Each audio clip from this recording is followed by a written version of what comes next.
Welcome to the Little Wins Podcast, where school leaders share their little wins that build strong culture, with your host, Karen Borchert. Okay, welcome to Little Wins, the podcast where we talk with K-12 education leaders about the small but powerful things that they're doing to build strong cultures. I'm your host, Karen Borchert, founder and CEO of Alpaca.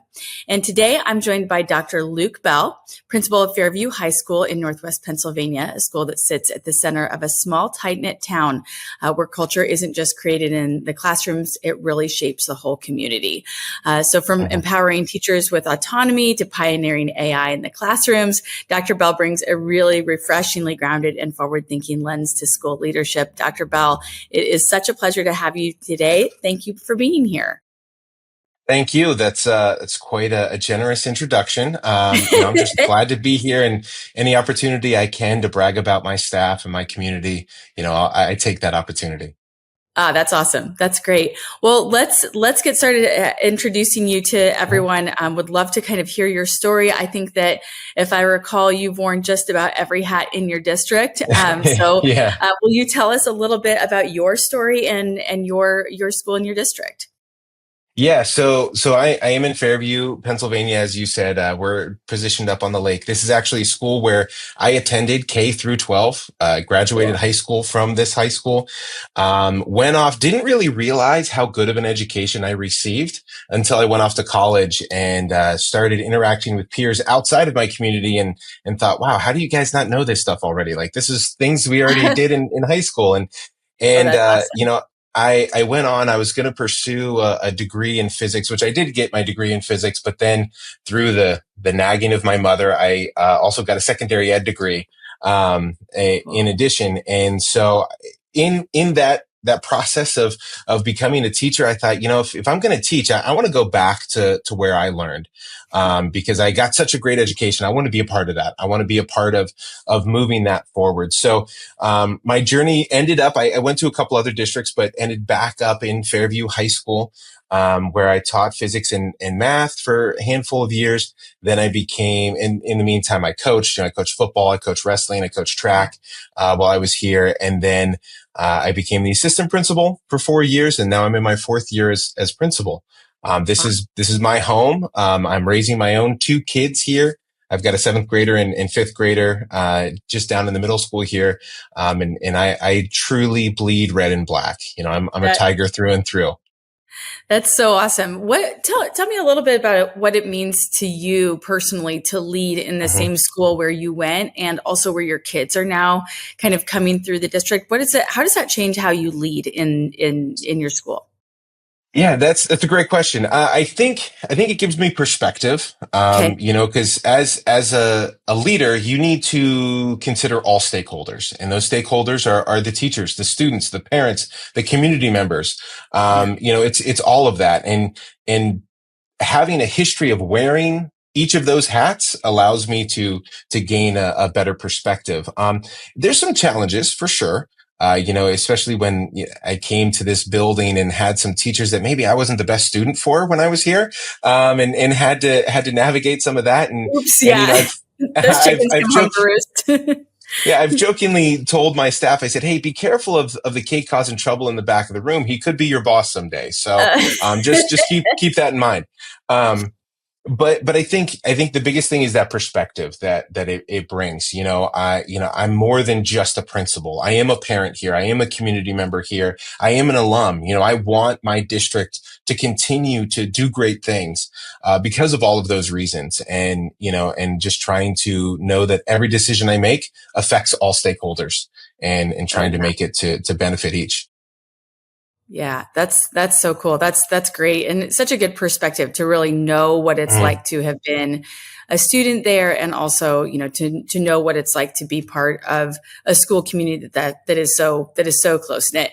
Will you talk a little bit about that? Those kind of community stakeholders. What are the things that you do as a leader that are really about, as far as kind of engaging those stakeholders in the community and bringing them into the school culture and the district culture?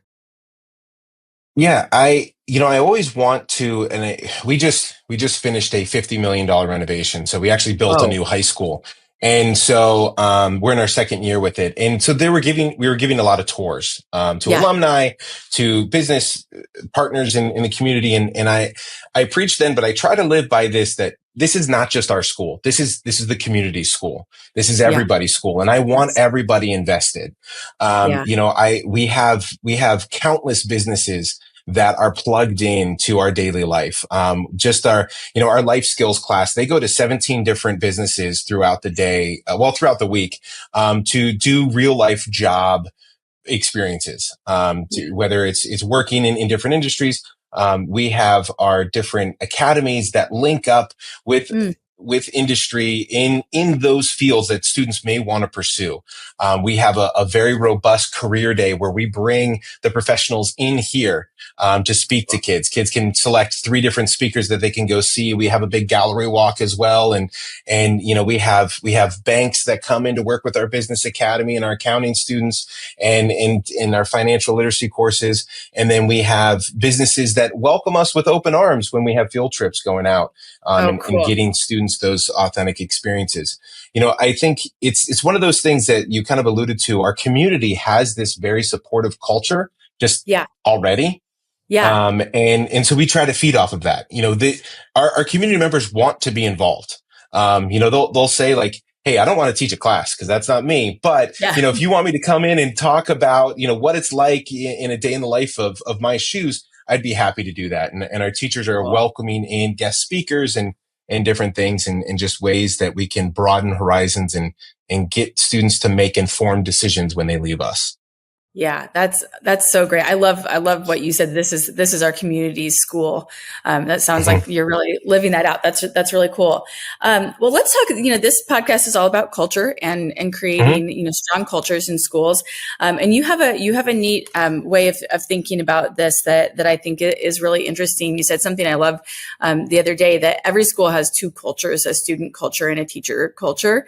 Can you talk a little bit about what that's like at Fairview, and how do you think about culture? What are the ways that you think about that?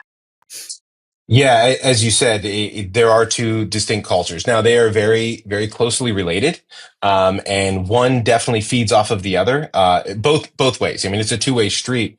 A positive student culture leads to a positive teacher culture, and a positive teacher culture leads to that positive student culture. I think, one of the things that's unique, and this is a little different from when I was a student here, and going back to that perspective, I've seen some shifts from when I was a student to what it is now. Now, by no means are we perfect. I don't want to paint this idyllic view of it's utopia here, but we have a culture within our students that it's cool to be the smart kid. It's cool to be the kid who's involved. It's cool and accepted to be someone who pursues your passion. We don't have those stereotypical cliques. Some of our best athletes are also performing in the play and the musical, and they have lead roles there. There isn't that competition. We have a very active chess club and Dungeons and Dragons club, and then, our partnership club where we have our general ed students working with our life skills students is huge, and our unified sports, and, just kind of building that community and supporting one another. That's one of the things that impresses me most about our students. They respect each other to pursue their own passion, whatever that passion may be. Yeah. How do you think, just on that side of things, how do you think you fostered that idea of it's cool to be the smart kid, it's cool to be the involved kid? How did that happen? That's a great question. I think it's a combination of things. I think going back to that community aspect, we have a community that really that really supports education and supports furthering education. So we have parent involvement that wants their students to be the best that they can be. Yeah. So there's some of that drive from at home. We also have, getting into the teacher culture, we support that ourselves. We pay for furthering education credits. We give bumps for every chunk of credits that you do. We're one of the few districts that still does that, and we definitely extend it more than others. And so we promote further learning from our teachers. Well, that Yeah, culture bleeds into the students.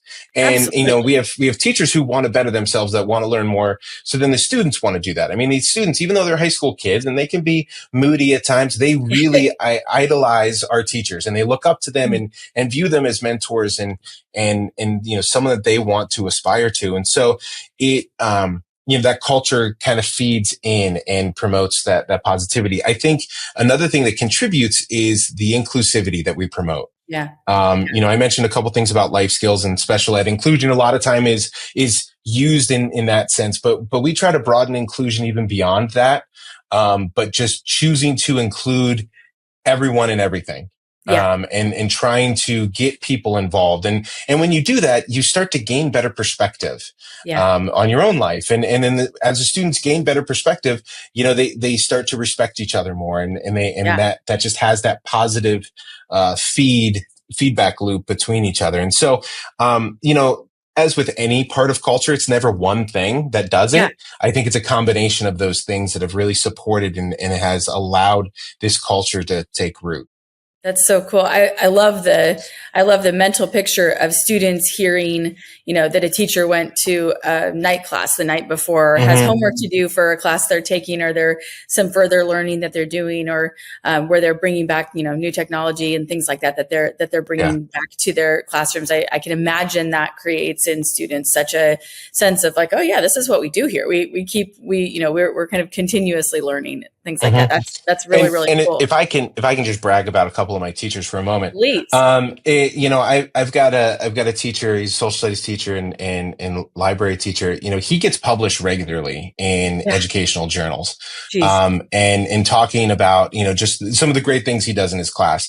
I've got a social studies teacher. She's going up to Poland this summer for this big excursion. And this is nothing to do with me. This is their own drive that they have.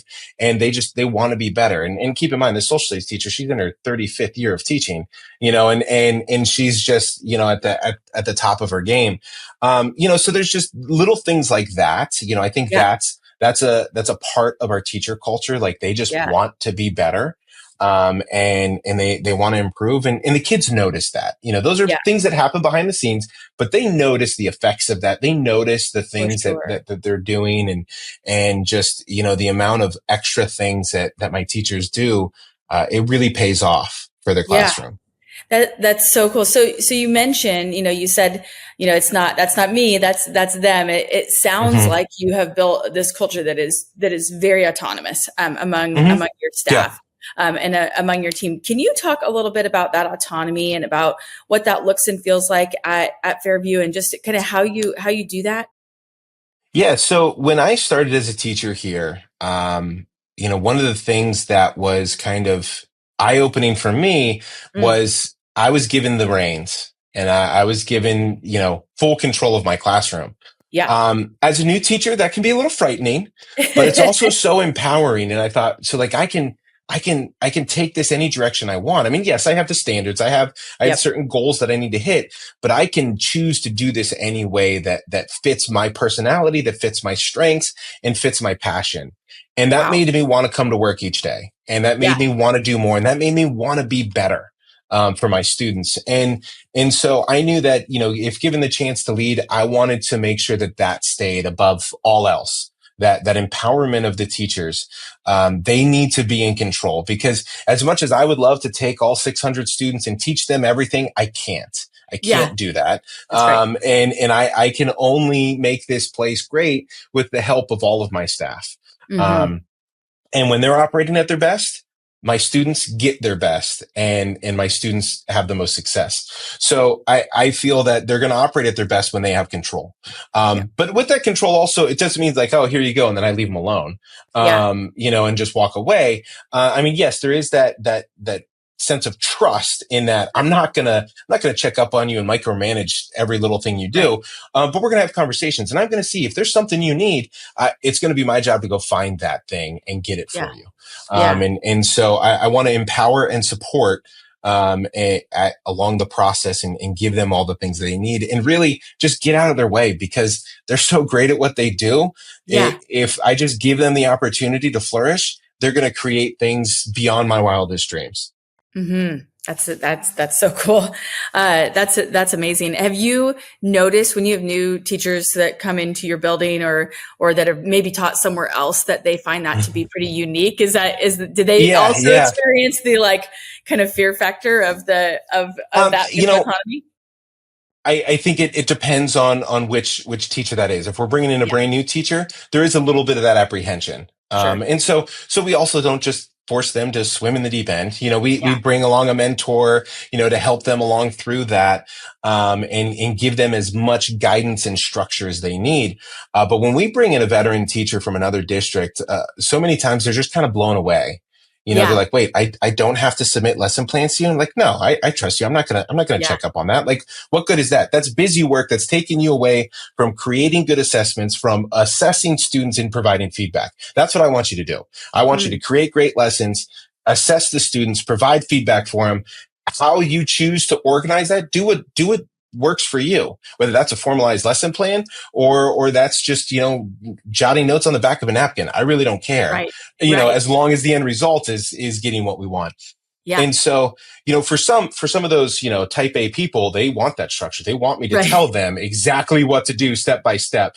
And so there's a little navigation there in saying, okay, well, what do you want to see in this situation? What do you Yeah. want to hear from me to help support you to be at your best? So if Yeah. you need me to write down some expectations, I'll write those down. I can do that. Yeah. If you need me to tell you step by step, I'll do that. I just had a conversation with the teacher this morning about a situation with the student. I know he's very, very analytical, and so I modeled the entire conversation that he would have with the student.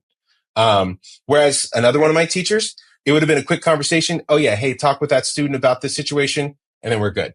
Yeah. Yeah. 3 bullet points. And so just yeah. And that happens through relationships. Yeah.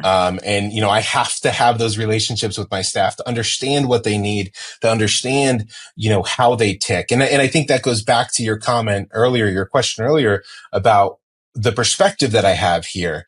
I have history with my staff. Right. Some of them, the teacher I talked to this morning, he was my teacher here. Jeez. So I have history all the way from being his student to his colleague in his department to now his supervisor. And so I've had that longevity to understand how he ticks, and I can give him the support that he needs in that moment. Do you ever have any trouble calling those teachers by their first name once they're the ones that you had as teachers? No, I'm okay with that. I think what helped is before I started teaching here, I was coaching in this district. So there were some of my coaches that were, so like that kind of bridged the gap a little bit. But yeah, that's fine. That doesn't great. bother me. That's cool. Well, I know you mentioned a lot about trying to make sure that you get teachers whatever they need, the resources that they need, and you've talked to me a little bit about your passion for technology and kind of how that looks. So I know Fairview's an Apple Distinguished School. Can you tell us a little bit about that program and also just a little bit about kind of your approach to, kind of how technology is supporting your school culture a little bit? Yeah. And also one thing to keep in mind, this culture is not a result of me. I stepped into a good culture, and how I'll start this kind of illustrates that. When I was a teacher, I was teaching calculus and physics, and I went to our curriculum director and I said, hey, I think I want to update my textbooks. Cause some of the resources are a little old. So I'm looking to update the textbooks. And he said, okay, we can get you the books. He said, but I've got a different idea for you. What if I got you iPads for every single student in your AP classes, and you kind of tried out to see what it would look like if we had those as a resources, for our students? And so I'm like, all right, sure. So he gives me those. There were a ton of bumps along the way that we had to figure out, but that opened the door to, figure out, okay, yeah, there is something here. There's some use in this technology that I could really open up things that I couldn't do with just a marker board. And so then that went into, okay, we're going to expand, we're going to have more. And then we expanded more. And then fast forward now, we're K to 12, 1-to-1 iPads. All of our teachers have MacBooks, and we've been labeled as Apple Distinguished. Now, that's not just something that they give to schools that buy their products. Right. It's a pretty extensive application process. They have to Yeah. come in and nominate you. And really what they're looking for is they're looking for districts that are leveraging technology to redefine the way they educate students. And Mm. that can be through instruction. That can be through assessment. That can be through collaboration and community engagement and kind of hitting in all of those markers. How are we Yeah. redefining what we do? And, it's as simple as, when I was, and this is going back in the classroom, just as, similar or small thing. Instead of having a quiz, I had the students create a video explaining some of the problems, Mm. and having to articulate. And then, what that did is that one, I was able to assess if they knew the content, but then I could also assess their thinking and that Mm. metacognitive skill of seeing that, okay, that's where the mistake's happening.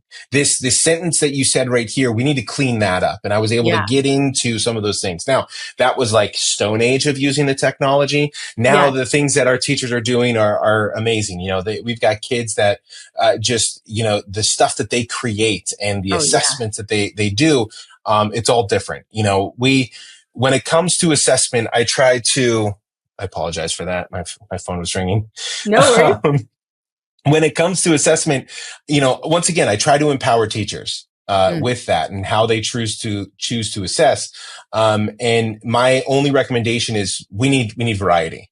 If Yeah. you're giving a paper and pencil test all the time, that might be not the best for the students. Sure. If you're giving a non-traditional project all the time, that's not going to be what's best for students. We Right. need variety. It's not that paper and pencil gets a bad rap. I've got a math teacher that he's very traditional, and I would put his scores up against any teacher in the state. I mean, he knocks it out of the park. Right. But he weaves in technology at times, for what's Yeah. comfortable to him, what he knows is going to give an advantage to the students instead of just using technology for technology's sake. Yeah. And so if you walk around the halls, you're going to see classrooms that are fully engaged in the iPads that are changing the way that they do things. You've got 8 different activities going on at once in one class and a teacher facilitating. And then you're going to see a classroom where they're taking notes on a paper and in a paper notebook. And that's okay because there's going to be that variety and students are experiencing different sets of expectations, which is also a great skill and a great thing for them to develop as students. And it kind of goes back to your point earlier about this idea of this kind of continuous learning. So as soon as you've got new applications on the iPads, new ideas or ways to try new things, new kind of experiences that you can do using technology, your teachers are learning how to do that. Your students are learning how to use those. I imagine there's probably some things that the students know before the teachers or vice versa. On absolutely. Some of that stuff. So that just kind of reinforces that continuous learning kind of idea there. I think that's fantastic. And I think going back to the culture, our teachers have created a culture that they don't have to be the sage on the stage. Yeah. And technology is a great way to expose that. If you think that you're the expert, and in high school, that happens a lot. You're the content expert and you're going to provide all this content to the students, but there's going to be things that you don't know. And the students are going to know, but our teachers are finding like, hey, you're doing something on the iPad here. Come show me that. Like, I didn't know you could do that.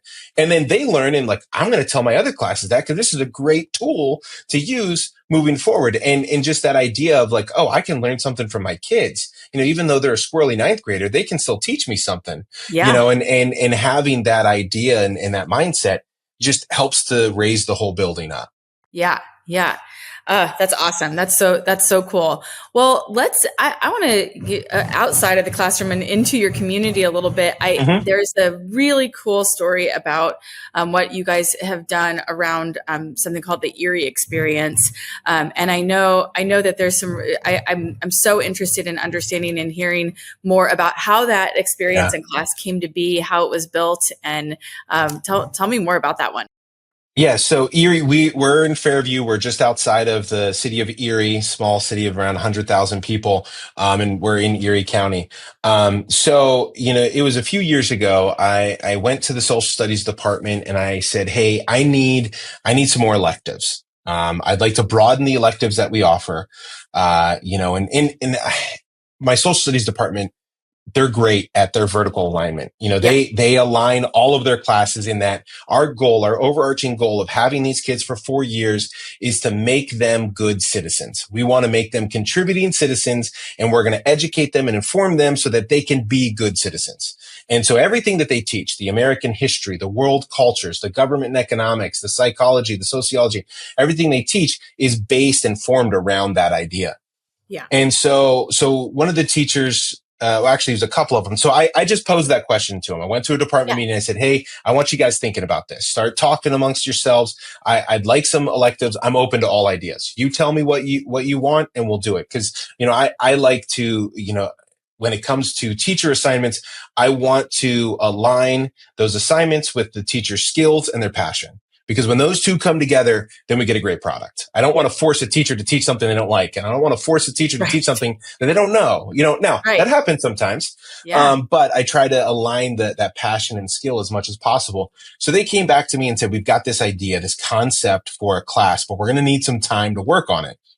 And this idea was to get kids, they said, for us to make good informed citizens, we need them to understand their local history, their local economy, their local industry. And we want them to understand everything in their backyard. And then they can use that to extrapolate to a bigger picture, whether it's the state or the federal, their role in all of that. So I said, all right, sounds great. Figure out what it looks like and then come talk to me. So I had to provide a lot of time. It was once a month. I was getting subs for all of them in their classroom, full day. They would just sit in a room together and they were creating all these crazy things, and they would come back to me like, oh, you should hear what we talked about today. And then, they would show me all this stuff. And we have this history society down in just about 20 minutes away from here for the city of Erie. So they spent several days there working with the history society, partnering with them, partnering with other pieces of industry. And then as they started talking about it more, then other people wanted to join in. So the first year we rolled this out. And so we just knew that it was going to be based on, local history, local culture, local industry, and local politics. And they were going to do a lot of field trips. That was kind of how it was pitched. And then all these other business owners that had a kid in the class are like, hey, my kid's doing this. Like, why don't you come see my business? Why don't you come tour my factory that I have? I want to get in on this. And so we started building up this repertoire to where now they go out every week, at least once, if not twice. And they're going on these experiences and learning just the ins and outs of everything that makes this city and town tick. And some of it's very localized history about Fairview itself. And some of it's a little broader about the Erie area and then it's more than just the history. My goal is that when they're driving down the road, they see a business, they understand all the decisions that went into getting that business right there and why they're selling that product and why they're choosing to do it here in Erie and all those things. And really learning some of these things intimately can allow them to just have a better perspective when they look at anything else at some other city. Can you go back to when you were forming that class? You mentioned that the teacher said, okay, we're going to need some time to figure this out. And then you said you were hiring subs and everything so these guys could get out of the building and go build this program. Is that right? Yeah. So that's such an interesting kind of support and program to be able to give them that time. How did you feel? How did you get that balanced out or figured out as far as giving that, the thing you hear all the time is teachers more time for planning and for everything. So how did you figure out how to give them that time so that they could really develop that? It's something that we've, once again, that's a culture that we've built as an administration here as well. We don't take any of their plan time. We're on an intensive block. They get a full block for plan. We're actually the only school in the area that allows that. Wow. We don't want to take any of that with duties. They have time in the morning as a common plan that we don't take with duties. Now we'll schedule some IEP meetings or faculty meetings during that time in the morning, but we want to give them as much time as possible. When it comes to in-service days, we'll have professional development. But most of that is going to be led by our teachers or, other staff members within, and then they're going to have time to put that into practice in their classroom. So time is is something that's a resource that we can control, and it's free, relatively free to us. Yeah. I mean, yes, those subs that cost money for the district, but that's the same. Our district has the philosophy that we're going to pay for continuing education because we see the value in it. We're going to pay Right. for these subs to come in because we see the value in it. We see the Yeah. value. I mean, what this has created, this is just one example, but we do this for curriculum in any department. What this has created is so valuable. I mean, the amount of curriculum dollars that we could throw at something like this, and we wouldn't even get half the experience that the students are getting from this class. And Absolutely. it came from just providing time and opportunity to our teachers. Yeah. So that is something that we value. Now, I can say that easily and then just kind of heap it onto my secretary to figure out all the logistics. So, I don't want to say that, I just wave the magic wand. That magic wand is my secretary. And, and so it does sometimes create a hardship of like, oh, well, we didn't get the subs. Like, that's all right. We'll get it figured out. We'll get it covered. And then we'll go from there. The important thing is they need this time, and they need a considerable chunk to actually be productive. Yeah, absolutely. I love that. I love that idea that, time is a resource that we can control actually, and get really smart about it. I think about how you use it well, and then make it, something that is a support system for your staff and not, constraint or a stress on your team. That's awesome. That's great. This is wonderful. Is there anything more about, sort of that teacher autonomy? Any other examples of this sort of autonomous culture you've created in your school that you think is that you've really learned from, or that you've seen really kind of play out? Yeah, I don't want to, misrepresent, giving autonomy. It can sound easy, but it can be very difficult at times. Yeah. Especially when I'm trying to give them the authority and I'm seeing them screw up. Or I'm seeing them make a decision that like, no, don't do it that way. And it's a balance, because I don't want to be the one to come in and say, no, you need to do it X, Y, Z. Then I just took their power away and I took their authority away. And now they're just doing what I told them to do instead of actually doing something that they're passionate about with a buy-in. And so sometimes you need to let them fail. So that way they can make it their own. Now, I try my best to create a culture in which failure is okay. I promote failure when it comes to trying new things in your classroom. I want you to step outside of your comfort zone. I want you to try something new. And you know what? If you fail, that's okay. And you can own it, and you can even own it with the kids and say, you know what, guys, that lesson yesterday was terrible. And I'm sorry. Yeah. I tried something new. I thought, in my head, it was great. Yeah. But it wasn't great. So we're going to get better, and we're going to move on. And so that can be tough from my seat sometimes, watching all of that unfold. It can be extremely rewarding as well, watching all of it unfold. I think, just a small example, something that a couple years ago, coming out of COVID was tough for everybody. And one of the things, I had some teachers saying, we need to do something to get some of these kids out of their funk. Like they're not plugged into the school, and we need to get them back engaged with the school, and we need to do some more celebrations and get some more school spirit back into the building. And we have little things kind of baked in, but they're kind of spread out throughout the year, and they want to do stuff more regularly. And it would have been really easy for me to be like, all right, fine, then I'm going to do this. And I'm going to plan. I'm going to be the camp director, and I'm going to, plan these activities. But I knew the kids wouldn't buy into that if it came from me. And so I wanted this to come from within. And I encouraged, I said, I think this is a great idea. Let's get some teachers that want to do it. Let's get some students that want to do it, and let's let them take charge. Well, it didn't happen for a whole year. And I kept getting that, well, we need to fix this. We need to fix this. And just trying to be like, I get it. I see it. I want to fix it too, but it can't come from me. It's got to come from the teachers. It's got to come from the students.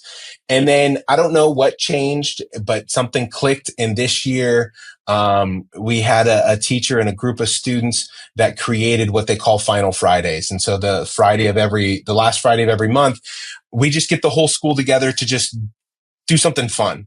And it could be dodgeball in the gymnasium. It could be, we had a big school-wide Kahoot based on random facts about staff members in the building. Oh, It could fun. be a slideshow just on all the things that happened this month. Kids could submit pictures, teachers could submit pictures, and just let's Oh my celebrate what gosh, happened fun. looking back on this quarter. And so they've created this, and now that it's established, now these kids are getting more ideas about what we're going to do better next year and how we're going to plan a little more. And you know what? There were some of those assemblies that kind of fell flat on their face because I Hmm. put it in the hands of the kids and put it in the hands of the teachers you're planning it, you're organizing it, you're talking to all the people to make sure that this works. And some of them just kind of flopped. Well, then they learned from Yeah. it. And now they already know how they're going to make it better for the next one and for next year. And so that's something that really has had a positive effect on the culture. And it was Yeah. really hard for me to just sit back and say, Let no, him. I need them to do it instead of, okay, just let me take it. I'll do something. Because I Yeah. wouldn't have done as good of a job as what the students are doing in the end. So, Yeah, I love that. I love the idea of a month, like of a slideshow or mhm, the school-wide Kahoot. Those are mhm. like such fun little ideas that Yeah, you could really, really have a great last day of the month as far yeah. as things. So that's awesome. Well, okay, it's the segment of our podcast here where we ask everybody the same three questions. Are you ready for these three questions? Sounds good. Throw them at Okay, me. here we go. The first one is: what are three words that you want to define your school culture? Either they just define it now, or it's what you're aspiring to or working towards. What are the three words that you would use to describe school culture? Yeah, so I think ideally, I want to have an accepting and inclusive culture. So those are Hmm. two words, but I'm going to count that as one. Okay, deal. So, because inclusive, I feel like has a bad connotation. I shouldn't say bad. It has a deceptive connotation in that that's only special ed. No, I want Mm, it to be broader than just special ed. I want an yeah, inclusive culture that more than just special ed students. I want to be inclusive of everything. Different walks of life, different opinions, different cultures, all of that. Um, I want to have a supportive culture. And mm, that's supportive for both the students and the teachers, talking about those two different cultures that we had before. And that support looks different. I want teachers to know that if they need something, they can come to me. I want teachers to know if they screwed up, they can come to me. And I've yes, seen that. I've had a teacher, just recently come to me and say, hey, I think I really screwed up.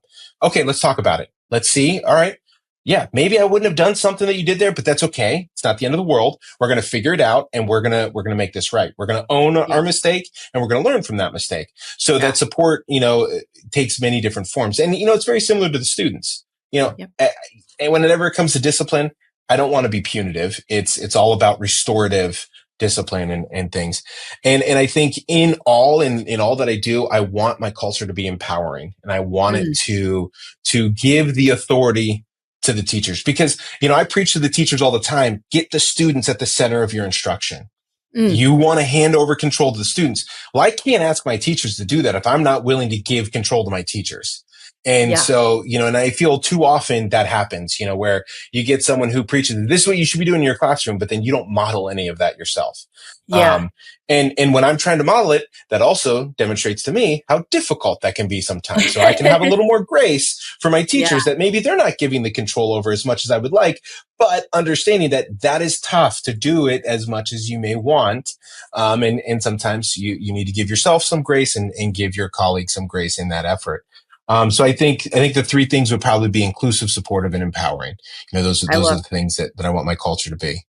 Love it. I love that combination. It's very, very cool to see. And it sounds like Hmm. that it's truly the culture that you are building day by day over there.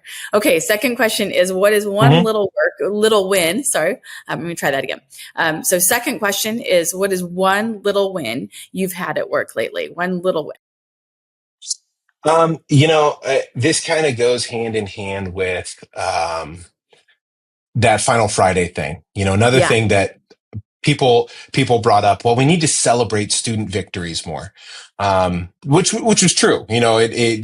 Pointing out that we celebrate things in certain areas, and then when social media is such a pain at times, and I manage the social media accounts for our district and trying to get that stuff out there, getting the word out there and appropriately recognize everyone. And so you can get caught up in the mess. And Sure. that caused me to kind of lose sight of some of the little things and some of the things that are important. And that's another thing that I appreciate, that my staff is willing to point out when I'm screwing up. They don't mind. I mean, some are maybe delighting it a little more than others, pointing out a mistake that I make, but they're able to at least come to me and say, hey, it'd really help if you would do this. Yeah. And have a real conversation with me. And like, Yeah. you know what, you're right. Yeah, that is something I could do. Yeah. And so the celebration thing, it's another thing that I didn't want it coming from me, because I know I'm going to screw up. I'm just one person that Right. I can't celebrate everything that's going on. So I really kind of pushed that back and delegated, okay, we need to find a way to get this stuff in here and to celebrate. And so, we have a system where it's not perfect, but it's getting what we want in, we're getting things read on the morning announcements from coaches and advisors and even parents and students submitting things. And, I just heard it this morning, celebrating some of the stuff that happened at a track meet this weekend, or celebrating our speech and debate that just won small states, a couple weekends ago. And even on Friday, someone giving a shout out to a girl who's going to nationals for equestrian. That's not supported by the school, but that's something that this girl's doing. That's really important to her. That's a big deal. And so, it's finding a way to celebrate those little things and really, in the end, it's letting students know that we see them.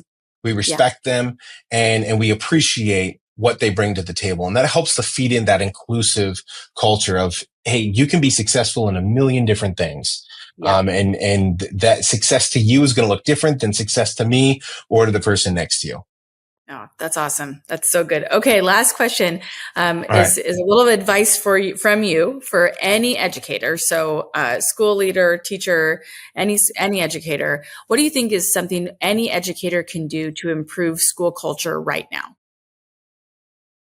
Yeah, that's tough because every culture is different and every culture has different needs. But I think if we were to generalize, I think the biggest thing that I would suggest is authenticity.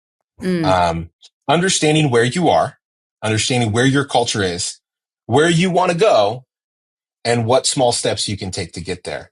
I preach authenticity just in general. I say our kids, they may struggle on a math test or knowing some history facts, but they are going to point out when you are inauthentic and they will find that in an instant. That's right. And I think that's just human nature. I think, we can see that. And so being authentic is important. And with that authenticity, what I think is important is understanding that everything's not going to be perfect. And sometimes it's okay to admit that you're not okay. It's okay to admit that your culture's not okay. And I think too often when we try to have this toxic positivity, and try to the positive attitude and positive attitudes are very important. But sometimes when we focus too much on being positive, we discredit and discount the struggle that people are going through. Right. Education is a tough vocation. It's difficult. Our life is difficult, and it's okay to admit that, I'm struggling right now, but what I'm not going to do is I'm not going to give up. And I'm not going to let these struggles keep me down. And I'm going to rely on the people around me to help build me up and move forward. And I'm going to rely on the resilience that I've formed before. And I'm going to find new resiliences to form along this way and keep moving forward. So be authentic, be true to yourself and true to your culture. And just know that sometimes today's not going to be a good day, but that's okay. We're going to get through it. And tomorrow can be a better one. That's awesome. That's great advice. Well, Dr. Beall, thank you so much for spending some of that time is of the essence. It's a limited resource, and so we appreciate you spending yours with us today. We wish you the best of an inclusive, supportive, and empowering culture today. And thank you so much for being on the show. Yeah, thank you for having me. I really appreciate it. Have a little win? We'd love to hear from you. Learn how we help schools build strong culture at getalpaca.com.